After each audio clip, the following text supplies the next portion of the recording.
आप एक home maker हो या फिर एक वर्किंग वुमेन, कभी कभी घर के काम एक भारी भरकम बोझ की तरह लगते हैं, जिसकी वजह से ना तो हम खुलकर जी पाते हैं और ना ही खुद के लिए समय निकाल पाते हैं। सुबह सुबह किचन और घर में इतने सारे काम होते हैं कि कभी कभी तो सभी चीज़ों को समेटते समेटते काफ़ी वक्त लग जाता है। यही नहीं, इसके चक्कर में कई और काम भी छूट जाते हैं। और कई बार तो ऐसा भी होता है कि किचन और घर के काम में हम इतने ज़्यादा उलझ जाते हैं कि हमें कोई और दूसरा काम नज़र ही नहीं आता। तो हे एवरीवन, गुड मॉर्निंग, नमस्ते and welcome back to my channel. तो फ्रेंड्स, कैसे हो आप सब? उम्मीद करती हूँ कि आप सब बहुत अच्छे होंगे। लगभग हम सभी महिलाओं के लिए जो सुबह का टाइम होता है ना, वो बहुत ज़्यादा इम्पॉर्टेंट होता है और कोशिश भी हम यही करते हैं कि पूरे दिन के आधे से अधिक काम हम मॉर्निंग में ही निपटा लें। जैसे सबसे पहले सुबह उठकर बच्चों के लिए एक अच्छा सा नाश्ता और लंच रेडी करना, उन्हें स्कूल भेजना, साथ ही साथ हस्बैंड जी को ऑफिस भेजना, और उसके बाद घर की साफ़ सफाई, कपड़े धोना, दोपहर का खाना और भी ना जाने कितने सारे काम। तो कामों की लिस्ट बहुत ज़्यादा लंबी है, पर टाइम हमारे पास बहुत कम है और इतने से ही टाइम में हमें इतने सारे काम भी करने हैं। कहने को हमारे पास 24 घंटे होते हैं, पर ऐसा होता नहीं है, क्योंकि इन 24 घंटों में अगर हम काम ही करते रहे तो फिर अपनी लाइफ एंजॉय कब करेंगे। और ये लाइफ ना बहुत छोटी है और बहुत मुश्किल से मिलती है। तो ये नहीं कि हम अपनी पूरी लाइफ सिर्फ काम करने में ही बिता दें। अपने घर की साफ़ सफाई करना कोई कठिन काम नहीं है, लेकिन तब जब आप कुछ अच्छे यूजफुल क्लीनिंग हैक्स को यूज करके अपना समय बचा रहे हो और अपने लिए टाइम निकाल रहे हो। तो आज कुछ ऐसे ही यूजफुल होम हैक्स मैं आप सभी के साथ शेयर करना चाहती हूँ, जो आपके घर के साफ़ सफाई के लिए बहुत ही ज़्यादा इंपॉर्टेंट होने वाले हैं। तो जब भी आप घर की साफ़ सफाई स्टार्ट करते हो ना, तो घर की साफ़ सफाई में 3 चीज़ बहुत ही ज़्यादा इंपॉर्टेंट होते हैं: क्लीनिंग, डस्टिंग एंड मॉपिंग। लेकिन क्लीनिंग डस्टिंग करने के बाद ना फ्लोर पे बहुत ज़्यादा धूल, मिट्टी, गंदगी गिरती है, तो उसे हम डायरेक्ट मॉपिंग तो कर नहीं सकते हैं। उससे पहले झाड़ू लगाना बहुत ही ज़्यादा ज़रूरी हो जाता है। तो जब भी आप अपने घर में झाड़ू लगाओ ना, ट्राई ज़रूर यही करना कि जो भी छोटे फर्नीचर है जो मूवेबल हो सकते हैं, जिसे हम तुरंत ईजी वे में इधर से उधर कर सकते हैं, उसे आप हटाकर ही झाड़ू लगाना, क्योंकि उनके पीछे या उनके नीचे जो भी धूल मिट्टी होगी ना, वो वहाँ से हट जानी है। और साथ ही साथ उन कोनों में जहाँ मकड़ी के जाले लगने का ज़्यादा डर रहता है, उस कोनों में भी आप एक बार ना झाड़ू लगाते लगाते एक बार वहाँ भी अच्छे से हाथ घुमा देना, झाड़ू से झाड़ लेना। जिससे क्या होगा ना, अगर छोटे मोटे मकड़ी के जाले लग भी रहे ना, तो वो दूर हो जाने हैं। और डेली बेसिस पर अगर आप इस तरीके से कर रहे हो ना, तो आपके घर में आपको मकड़ी के जाले कभी नहीं दिखने वाले हैं। क्योंकि अगर आपके घर में मकड़ी के जाले लग रहे हैं, मतलब समझ जाइए कि आपका घर काफ़ी गंदा हो रखा है, क्योंकि गंदगी में ही ये सब चीज़ें आती हैं। ओके, नेक्स्ट है, किचन में डस्टबिन रखना बहुत ज़्यादा ज़रूरी होता है। बट जब भी आप किचन में डस्टबिन रख रहे हो ना, तो इस तरीके का एक पेपर डस्टबिन में ज़रूर डाल दीजिएगा। इससे क्या होता है ना, कई बार होता है कि हम ट्राई यही करते हैं कि डस्टबिन में सिर्फ सूखे कचरे डालें, गीले नहीं। लेकिन बच्चों का क्या होता है ना, वो डस्टबिन में कभी भी कुछ भी डाल देते हैं, जैसे जूस का पैकेट या अदर कुछ। तो अगर आप सूखी चीज़ें डस्टबिन में डाल रहे हो तो कोई दिक्कत नहीं, लेकिन गीली चीज़ों से ना डस्टबिन में बहुत ही ख़राब सी स्मेल आने लगती है। तो अगर आप इस तरीके से पेपर को रखते हो ना डस्टबिन के अंदर, तो जो भी गीली चीज़ें अगर आप डालोगे तो वो पेपर तुरंत सूख लेता है, जिसकी वजह से जो सबसे बड़ी प्रॉब्लम होती है डस्टबिन से कि बहुत ही ख़राब स्मेल आती है, जो आपके पूरे किचन के साथ साथ पूरे घर में फैल जाती है, वो नहीं होने वाली है।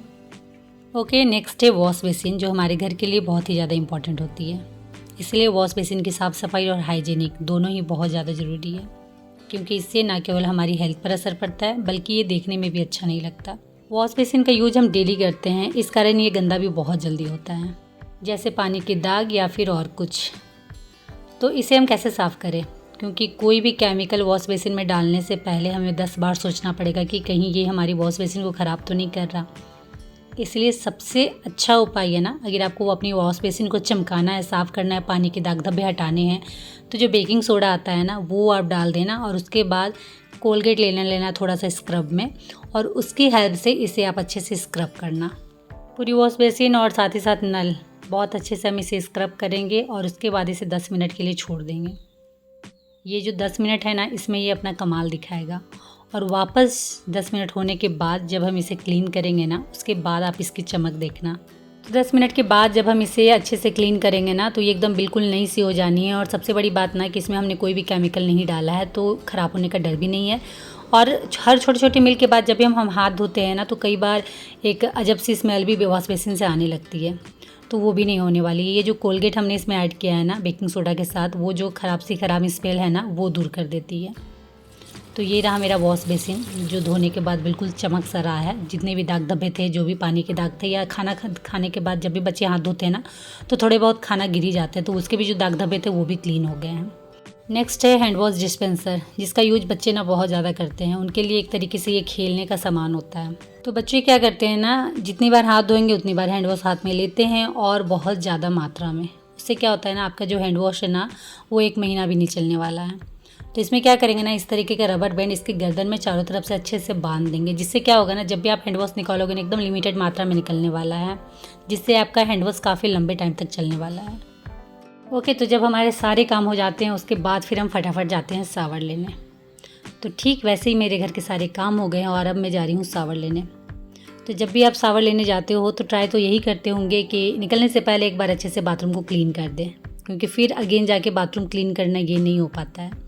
तो कई बार हम जो महिलाएं हैं ऐसे ही करते हैं कि जब भी हम शावर लेने जाते हैं साथ ही साथ बाथरूम की क्लीनिंग करके भी निकलते हैं। और जब हम डेली बेसिस पे किसी चीज़ की साफ़ सफाई करते हैं ना, तो वो तो साफ़ सुथरा होना ही है, चमकना ही है। तो सेम बाथरूम में भी वही प्रोसेस होता है। बट बहुत बार होता है ना कि फ्लोर बहुत अच्छे से साफ़ हो जाता है, लेकिन जो वॉल होते हैं ना उसमें थोड़ी प्रॉब्लम होती है। और मैंने कई बार देखा है, जब भी मैं बाथरूम की डीप क्लीनिंग करती हूँ ना, बहुत ज़्यादा टाइम जाता है, खासकर वॉल पे। क्योंकि आजकल बाथरूम के चारों दीवार में 7 फीट तक कम से कम टाइल्स लगी हुई रहती हैं, जो काफ़ी गंदी हो जाती है। और इन चारों दीवारों की टाइल्स को साफ़ करने में बहुत ज़्यादा टाइम जाता है। तो अगर आप अपने बाथरूम के वॉल्स को फटाफट चमकाना चाहते हो ना, तो सबसे आसान उपाय है आप इस तरीके का ना कोई भी सेविंग क्रीम ले लेना, जो भी आपके घर में अवेलेबल हो। जैसे मेरे घर में ये था तो ये मैंने ले लिया। और इस तरीके का एक ब्रश ले लेना, या ब्रश आप कोई भी अपने हिसाब से ले सकते हो। उसमें इस तरीके से सेविंग क्रीम लगा देना, थोड़ा सा उस ब्रश को ना पानी से ज़रूर भिंगा लेना। और इसके बाद इसकी हेल्प से हम पूरे वॉल को अच्छे से ब्रश करेंगे। और ब्रश करने के बाद कम से कम 30 मिनट के लिए आप इसे छोड़ दीजिएगा। ये नहीं कि तुरंत आपने ब्रश किया और तुरंत आपने वॉल को धो दिया। 30 मिनट तक जैसे भी आपको इसे छोड़ना है, और उसके बाद फिर इसे आपको पानी से अच्छे से धो देना है।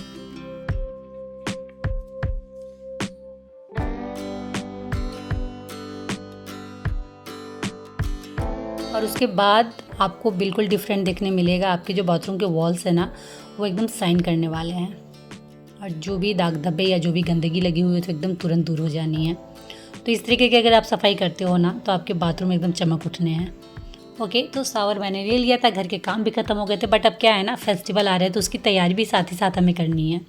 तो इसलिए मैं तैयार होकर निकल पड़ी थी मार्केट के लिए, क्योंकि मुझे कुछ सामान अभी से लेके रखना होगा। क्योंकि कई बार ऐसा हुआ है ना कि दुर्गा पूजा या दिवाली के लगभग मैं गई हूँ ना, तो जो चीज़ मुझे चाहिए थी वो मार्केट से ख़त्म हो जाती है, क्योंकि लोग पहले से ही सारी तैयारी करके रखते हैं। तो इस बार मैं कोई भी चांस लेना नहीं चाहती हूँ। इसलिए जब भी मुझे घर के कामों से थोड़ी बहुत छुट्टी मिल जा रही है ना, थोड़ा बहुत टाइम मिल जा रहा है, तो मैं निकल जा रही हूँ मार्केट के लिए। क्योंकि मुझे घर सजाने के लिए जो चीज़ें चाहिए वो मैं अभी से लेकर रख देना चाहती हूँ, ताकि एक अच्छा सा अगेन होम टूर आप लोगों को दे सकूँ दिवाली पे। तो मैं आ गई हूँ एक होम डेकोर के शॉप में, जहाँ बहुत ही अच्छी प्यारी प्यारी चीज़ें थी। और होम डेकोर से रिलेटेड ना चीज़ें अच्छी लगती हैं, चाहे वो शो पीसेज हो, फर्निशिंग की कुछ आइटम हो, पेंटिंग हो, कुछ भी। तो यहाँ जो शो पीसेज थे ना, बहुत ही प्यारे प्यारे थे। मतलब पहली नज़र में ही जो नहीं बोलते, देख के पसंद आ जाना, वही हो रहा था। हर एक चीज़ बहुत ही अच्छी, बहुत ही प्यारी लग रही थी। और ये जो आप सामने में बुद्धा देख रहे हो ना, जिसमें पंख लगे, वो बहुत ही प्यारा लग रहा था, बहुत ज़्यादा ही प्यारा। मतलब मेरी आंखें बस रुक सी गई थी। उसके बाद यहाँ मिरर भी बहुत सारे थे, तरह तरह के थे, जो कि काफ़ी अच्छे लग रहे थे। और मिरर तो पता ही है आपके घर को एक बहुत ही प्यारा लुक देते हैं। तो मिरर भी काफ़ी अच्छे लग रहे थे। तो मुझे कुछ चीज़ें चाहिए थी, जिसे मैं देख रही थी, समझ रही थी, प्राइस भी देख रही थी। क्योंकि अगर आप कुछ भी लेने जाते हो तो एक बार प्राइस तो ज़रूर चेक करते हो, क्या है क्या नहीं है, हमारे बजट में है कि नहीं है।